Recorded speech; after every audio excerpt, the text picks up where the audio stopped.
Today we have an injection for some polyurethane on a pool here.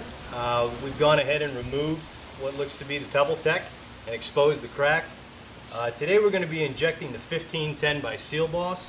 This is a polyurethane that gets a catalyst or an accelerator added to it, anywhere between 5 and 20% accelerator by volume to the urethane. First off, this is a P2002 SealBoss urethane injection pump. While small, I urge you not to be fooled. This guy can inject at pressures up to 5,500 to 6,000 psi. We have over here the 1510 polyurethane itself. This is a hydroactive urethane resin that when it comes in contact with water becomes hydrophobic in the post-cure phase, meaning it does not want to take on any more water onto the cellular structure once it's cured.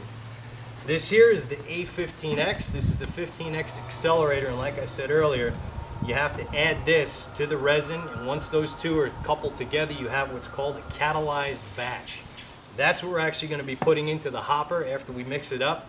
And once those two items that are mixed together very thoroughly get injected and come in contact with water, which is the third and probably most essential element of the mixture, you'll actually get the chemical reaction to occur, and you'll wind up with, like I said, a hydrophobic foam in the post-cure phase. We have our hose set here. We have our actual application nozzle, and at the end of it we have what's called a zerk coupler. These are 4-claw zerk couplers, and they will snap on to the injection ports that will actually set into the wall. But once we have our urethane resin inside the hopper, it'll be injected by operating this drill, and it'll be injected by having this injection port in the wall. We'll clip on with our zerk coupler.